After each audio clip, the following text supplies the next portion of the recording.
suatu tema yang sangat menarik, yaitu mencari atau dijodohkan manakah yang lebih terbaik.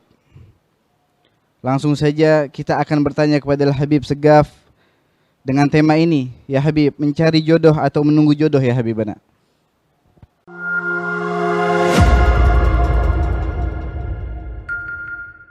Salatu wassalamu ala rasulillah Sayyidina Muhammad ibn Abdullah wa ala alihi wa sahbihi wa la hawla wa la quwata illa billah. Amma ba'du, para pemirsa Dalwa TV, para pengikut kami yang sedang mengikuti kajian ini dari manapun di medsos kami, yang semoga Allah melindungi dan merahmati kita semuanya, dan semua para santri dan santriwati yang sedang menonton dan sedang live bersama kami. Alhamdulillah, pada malam ini kita bisa melanjutkan kajian kita, yaitu kajian terkait dengan bagaimana kita membangun sebuah rumah tangga yang sakinah, mawaddah, dan rahmah, yang disingkat menjadi Samawa. Tema pada malam ini adalah tema yang sangat bagus ya. Dijodohkan atau mencari jodoh sendiri ya. Dijodohkan oleh guru, dijodohkan oleh orang tua, dijodohkan oleh saudara ya. Atau kita mencari sendiri, kita yang menentukan sendiri. Memang ini adalah sesuatu yang bagus ya, tapi semuanya tidak akan lepas daripada naskah. Naskahnya sudah ada.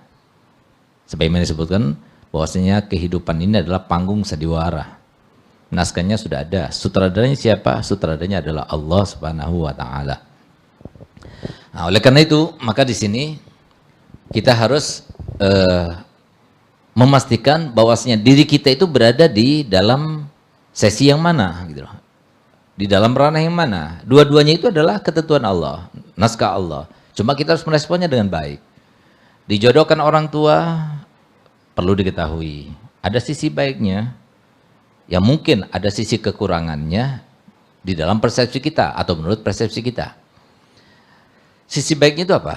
Sisi baiknya itu adalah kalau orang tua yang memilihkan jodoh untuk anaknya, pertimbangannya itu matang. Kenapa pertimbangannya matang? Ya, sejelek-jeleknya orang tua, tidak ada orang tua yang berharap anaknya itu jelek juga nasibnya seperti orang tua tersebut. Itu nggak ada. Atau dengan kata lain, sejahat-jahatnya orang tua tidak akan menjahati anaknya sendiri. Ya, mau orang tua ayah, mau ibu, itu seperti itu. Kaidahnya sunnatullah itu di dalam alam semesta ini seperti itu. Kemudian yang kedua, orang tua itu kan adalah seseorang yang paling besar kasih dan cintanya kepada kita. Sehingga nggak mungkinlah dengan pertimbangan apapun kemudian kita itu diberikan sesuatu yang tidak terbaik. Yang ketiga, kalau seumpama terjadi sesuatu yang kemudian misalnya yang sulit untuk kita menghindarkan antara adanya clash antara istrinya atau suaminya dengan orang tuanya, ya. Nah, kalau semua terjadi clash dan sebagainya, maka orang tuanya tidak akan menyalahkan kita, dia akan menyalahkan dirinya sendiri, gitu. Berarti itu kan bukan pilihan saya, itu kan pilihan ibu, gitu. Nah, jadi artinya ada sisi baiknya, tapi mungkin ada sisi kurangnya. Dan menurut Al-Fakir sendiri itu bukan sisi yang kita anggap sebagai kekurangan ya, tapi karena memang kita itu kurang pengalaman. Orang tua kita ini kan pengalaman hidupnya itu hampir lebih separuh baya kita, gitu loh. Kalau kita sekarang berumur 25 tahun, berarti umurnya orang tua kita paling tidak sekarang 50 tahun. Paling tidak, gitu ya. Nah, kalau kita kawin sekarang 17 tahun, berarti paling enggak 17 tahun lagi ditambah 17 tahun itu usia daripada ibu kita paling tidak ya. Kalau sama dia kawin 16, 17 sudah punya anak gitu. Nah, artinya apa? Artinya di sini adalah orang tua itu punya pengalaman. Pengalamannya itu sudah melalui dirinya sendiri dan orang lain. Dia pernah dengar cerita, dia pernah dengar sebuah keluhan, keluh kesah, bahkan dia sendiri pernah mengalami begini begitu dan sebagainya. Oh, ternyata dengan pertimbangan-pertimbangan itu, ini yang terbaik. Dengan segala sisi dia itu pikirkan ini yang terbaik. Nah, sehingga apa yang diberikan untuk anaknya itu biasanya yang terbaik. Nah, itu kalau seumpama orang tua. Jadi lebih baik kalau menurut Al-Fakir, kalau dipilihkan orang tua itu adalah yang paling bijak. Itu adalah yang paling baik ya. Walaupun sunnah untuk kita itu sebagai orang tua menanyakan dulu, jangan langsung kita pasangkan. Walaupun kita itu berhak untuk mengawinkan putri kita atau cucu perempuan kita dengan seorang laki-laki tanpa seizinnya, tanpa minta persetujuannya, itu boleh karena kita adalah wali mujbir namanya. Jadi ayah sama kakek saja. Selain daripada ayah dan kakek itu tidak diperkenankan dan tidak diperbolehkan. Hanya ayah dan kakek saja. Nah, akan tapi disunahkan kalau seumpama yang bersangkutan itu atau calon istri itu sudah balik, akil balik, maka hendaknya dimintai persetujuannya. Gimana kalau menurut anti, kalau seumpama anti misalnya saya kawinkan dengan fulan, itu sunnah hukumnya. Tapi kalau seumpama di bawah umur, maka tidak disunahkan yang semacam itu. Langsung dikawinkan juga tidak apa-apa. Nah, kemudian kalau seumpama dia itu mencari jodoh sendiri, ya mungkin selera orang dulu sama selera orang sekarang beda, gitu ya. Nah, itu mungkin diantara persepsi anak-anak muda sekarang ini, kalau semua kita yang memilih, kita itu memilih teman yang sejawat, teman yang yang sinkron sifatnya, teman yang modern, sama-sama modern gitu loh. Nah, karena mungkin pertimbangannya orang tua dengan pertimbangan di masanya, bukan masa sekarang ini.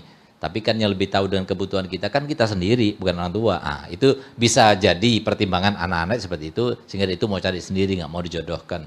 Bahkan ada kadang-kadang anak itu berkata begini pada orang tuanya, ya Bu, jangan carikan aku ya, biar aku cari sendiri ya. Nanti kalau sudah aku dapatkan baru minta restunya. Nah, kadang-kadang ada seperti itu, karena dia itu merasa bahwasanya pilihannya orang tua itu pasti pilihan yang deso ya, atau tidak sesuai dengan seleranya dan sebagainya. Ya bisa diterima, nggak jadi masalah gitu ya. Nah, cuma harus dipertimbangkan juga kurangnya pengalamannya, kurangnya pertimbangannya, dan juga kurang menelitinya gitu lah. Nah, karena biasanya anak-anak muda itu langsung saja, oh cantik, wah, cantik langsung diambil cantiknya saja. Nggak diteliti bagaimana keluarganya, bagaimana akhlaknya gitu lah. Sehingga apa? Sehingga dia itu lupa bahwasanya konsep ciptaan Allah SWT dalam kehidupan ini sama rata. Tidak ada beda. Ya, artinya apa? Setiap ciptaan Allah dan setiap makhluknya Allah ciptakan dengan satu konsep keadilannya. Apa itu? Setiap orang pasti ada kekurangan, ada kelebihannya. Kalau kita melihat jodoh kita itu cantik, coba lihat, ada kekurangannya dia. Kalau kita lihat jodoh kita itu tidak cantik, coba lihat, pasti ada kekurangannya dia. Kita pertimbangkan, kita ukur-ukur. Dengan kita yang mengetahui diri kita itu kan adalah yang paling tahu dari kita itu adalah kita sendiri. Saya ini orangnya temperamen. Berarti saya harus cari jodoh yang sabar. Saya orangnya itu sabar. Maka dengan siapapun saya siap. Gitu loh. Nah, jadi kita bisa merasakan sendiri, kita bisa mempertimbangkan sendiri gitu loh. Nah, itu harus dipertimbangkan. Nah, jadi supaya klop gitu. Tapi kalau seumpama ternyata sudah dipertimbangkan, sudah diistihorokan, sudah dipilihkan, baik orang tua yang memilih ataupun anak yang memilih, anaknya sendiri yang bersangkutan itu memilih, ternyata tidak sesuai, maka kembali lagi kepada konsep Allah Ta'ala dalam kehidupan yang selanjutnya. Apa itu? Allah Ta'ala firman, fa'asa antakrahu syai'an wa huwa khairun lakum, wa asa antuhibu syai'an wa huwa kurhun lakum. Gitu. Jadi bisa jadi kalian tidak suka dengan apa yang kalian dapatkan ini, tapi pada situ ada kebaikan. Bisa jadi kalian senang dengan apa yang kalian pilih itu, ternyata di situ ada keburukan. Oleh karena itu maka satu-satunya cara adalah mau dijodohkan atau kita cari sendiri, maka tetap responnya sesuai dengan respon perintah Allah dan Rasulnya Muhammad. Kita cari sendiri, cari ridhonya orang tua, cari restunya orang tua, musyawarahkan dengan orang tua, tanya dulu bagaimana menurut orang tua sebelum kita menambatkan hati. Harusnya seperti itu. Kalau kita wah ini cocok, kita tambatkan hati. Kita sudah jatuh cinta pada dia, baru kita tanya, bah, Mi, aku cocok sama dia. Ternyata ayahnya nggak setuju, atau ternyata ibunya nggak setuju. Kan jadi polemik dalam kehidupannya. Sehingga dia itu nanti bisa mengharuskan untuk memilih antara orang tua atau anaknya. Kadang ada orang tua yang tidak membantu anaknya itu untuk berbakti pada orang tuanya. Saya enggak, pokoknya saya enggak mau ngawinkan kamu dengan dia, enggak mau. Kalau kamu kawin sama dia, biarkan mama dulu yang meninggal dulu, atau ayah dulu yang meninggal dulu. Ada sampai seperti itu. Nah, itu adalah pikiran orang-orang yang tidak jernih, ya. Orang-orang yang tidak beriman dan bertakwa. Jadi melawan itu artinya dengan kehendak Allah Ta'ala. Enggak sinkron. Nah, sudah kalau sudah memang itu jodohnya, selama itu kufu dengannya, tidak ada sesuatu yang bisa mencegah, ya, sesuatu yang bisa mencegah, maka hendaknya kita itu mengiyakan, merestui. Kalau kurang-kurang sedikit, ya siapa tahu nanti bisa kita tambalin, bisa kita benahin, bisa kita rapiin, gitu loh. Nah, toh dia sudah saling kenal, daripada sampai akhirnya nanti dia memberontak, akhirnya dia itu kawin lari, kan dia kan gak senang hidupnya. Nanti kalau udah gak senang hidupnya kita mau bilang kapok, biarin, habis kamu durhaka sama orang tua, masa kita mau sebagai orang tua kemudian melihat anaknya itu nasibnya kurang baik dalam kehidupannya. Tentunya kita sebagai orang tua tidak akan mau seperti itu. Oleh karenanya kita itu ya harus bijak. Gitu. Kita ini hidup di zaman bukan zaman kita dulu, yang masih waktu kita muda. Gitu. Harusnya orang tua itu harus bijaksana. Jadi kalau seumpama di dalam syariat itu sebutkan, kalau seumpama ada seorang wanita yang sudah akil balik, ya akil balik nggak gila, sudah balik dia, bukan belum balik, berarti sudah berakal, ya sudah dewasa, sudah bisa mengerti mana yang baik, mana yang buruk. Kemudian diminta pada orang tuanya untuk supaya dikawinkan dengan pilihannya. Maka kalau seumpama tidak ada sifat yang dapat mencegah keabsahan nikahnya, misalnya sama-sama kufunya, ya bukan tidak kufu, ya agamanya sama dan juga nasabnya, sama sekali tidak ada yang bisa mencegah akan keabsahan nikahnya. Hukumnya haram kalau seumpama orang tua itu mengatakan tidak, saya tidak akan kawinkan. Haram hukumnya. Silahkan buka di dalam kitab Fathul Mu'in, Kifayatul Ahyar, maupun di kitab Fathul Wahab dan sebagainya, itu seperti itu.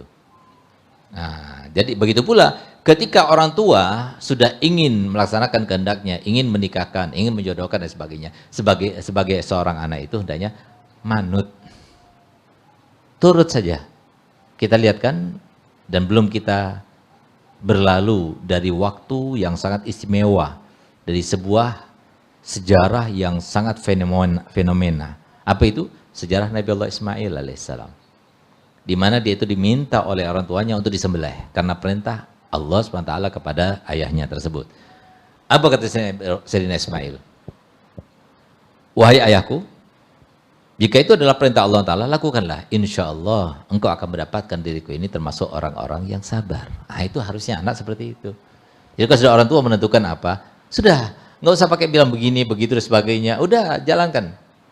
Kalau cantik, ya kurang cantik Mi, itu relatif. Kurang tinggi Mi, itu kurang relatif. Kurang kaya dan sebagainya, itu relatif. Jadi kekayaan itu bukan yang membahagiakan, kecantikan itu bukan membahagiakan. Kalau ingin tahu apa yang membahagiakan, mau pasangan kita itu yang kita cari laki-laki, ataupun jodoh kita yang kita laki itu perempuan, yang paling membahagiakan itu adalah agamanya. Kalau sudah calon mantu kita itu adalah seorang santriwati, apalagi seorang ustazah, maka insya Allah akan menghasilkan kehidupan yang sangat menyenangkan bagi keluarganya. Dia akan menjadi istri yang solihah, kemudian menjadi ibu yang solihah, kemudian menjadi seorang pendidik yang solihah, kemudian menjadi seorang nenek yang solihah, kemudian akan dikenang sebagai seorang wanita yang solihah. Tapi kalau seumpama cuma kecantikannya, cantik itu kan ada batasnya. Apalagi sebelum batasnya kemudian Allah berkehendak hilang, naudzubillah. Makanya yang merasa cantik jangan pernah sombong, yang merasa kaya jangan pernah sombong, yang merasa kuat jangan pernah sombong. Karena apa? Ketika kita sombong terhadap sesuatu yang Allah berikan, Allah yang memberikan, bukan siapa-siapa, bukan kita yang mengusahakan, Allah yang berikan. Ketika sudah kita itu sombong, berarti kita itu telah melakukan sesuatu yang sifatnya itu sudah mempersiapkan diri untuk kehilangan daripada apa yang kita sombongkan itu. Sehingga dia sombong dengan wajah cantiknya, celakaan, akhirnya wajahnya yang rusak. Naudzubillah, ya. Nah, tapi kalau seumpama tidak terjadi seperti itu, ya tunggu waktunya. Kalau sudah umur 40, kemudian masuk udah 50, sudah wajahnya udah lain. Hilang sudah kecantikannya. Kalau soal kita kawin karena cantiknya, ketika dia nggak cantik, nggak sayang lagi. Nah, gitu. Nah, oleh karenanya yang dicari itu bukan cantiknya. Kecantikan itu diperlukan hanya sesaat. Tapi sifatnya yang menenangkan, sifatnya yang membahagiakan, sifatnya yang memberikan ketentraman, itu yang kita perlukan. Dan sifat semacam itu tidak mungkin akan tumbuh kepada seseorang yang cantik atau yang tidak cantik, kecuali bagi mereka yang bertakwa kepada Allah. Enggak mungkin ada orang bertakwa kepada Allah lalu dia tidak mengerti agama, tidak mungkin. Enggak pernah baca Quran, enggak pernah dengar hadis Nabi, enggak mungkin gitu loh. Oh, dia secara otodidak bisa jadi orang bertakwa. Dari mana itu ceritanya? Mana ada ceritanya semacam itu? Oleh karenanya Allah Ta'ala sudah jelas-jelas menjelaskan dalam Al-Quran, la yastawil ladzina ya'lamuna wal ladzina la ya'lamun. Enggak sama antara orang yang tahu dengan orang yang tidak tahu. Orang yang tahu itu pasti dia itu akan menerima. Orang yang tahu itu pasti dia akan takut. Orang yang tahu itu pasti dia itu akan memilah-milih. Nah, gitu. Nah, orang yang tidak tahu, ya sudah sembrono, apa saja yang penting sesuai dengan nafsunya. Nah, jadi dua hal itu sama-sama baiknya, ya. Dari segi pandangan agama sama-sama baiknya, cuma harus direspon dengan respon sesuai dengan perintah agama, jangan sampai melawan perintah agama, itu saja. Ya seperti itu.